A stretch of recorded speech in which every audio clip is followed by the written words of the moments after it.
And those are the main parts of life that cause difficulties. Yeah. And so, if we have ourselves problems with those areas that we're shamed about sex. I don't know anybody that wasn't shamed about sex, because especially, I don't know about the culture in India, but in our culture, we weren't allowed to talk about sex. Like when we were little kids, Yeah. sex was never mentioned. Yeah. Never mentioned? Never mentioned. Yeah. In India, same way. Parents never talked about that. No. They never talked about when you get old, you're going to be attracted to a woman and you're going to want to have sex with a woman. We never got that talk. So we were supposed to learn about sex, I guess, by ourselves or whatever. I don't know how we were supposed to learn about it. Yeah. But nobody ever taught me. There's two things I never learned anything about. One was nobody ever taught me about sex, and two, nobody ever taught me about how to handle money. Money. Okay. Yeah. So I was terrible with money Yeah. until I was in my 60s. I would go out on these big jobs and make all kinds of money. Okay. At the end of the job, the money was all gone. I never saved Okay. any Yeah.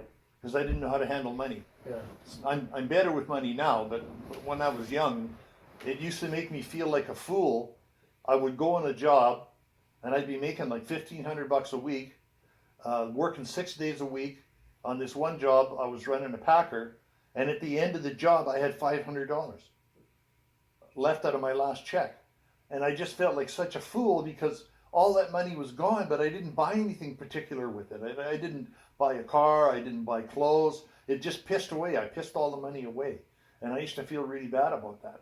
And I'd feel like an idiot because, what's wrong with me that, my friends in town, they were making about half as much money than me, and they always had more money because they knew how to handle money. So nobody taught me about money. Nobody taught me about sex. But we do get shamed about sex in our society.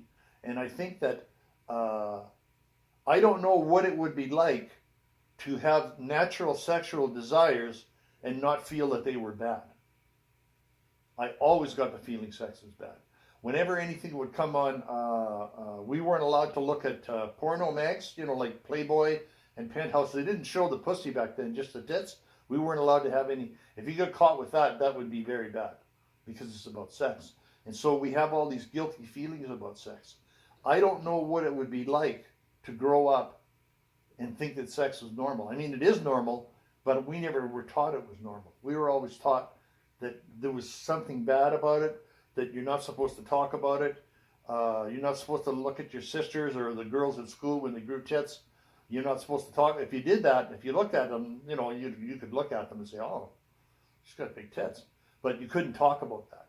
You couldn't talk about being, and then once you get into your early teens and you start being sexually attracted to women, girls, I guess it'd be in our case, because women I never thought of them sexually, but girls my age, I used to look at them and think, oh man, I like to have sex with them. And the way with the sex for me was always about my dad and his friends. Like my dad was a pipeliner, and I grew up around the pipeline. We used to go to work with him when we would have summer holidays. We'd go and we'd spend the day, and we'd be sitting on ditching machines and bulldozers and side booms, and all the guys on the pipeline all talked about sex like it was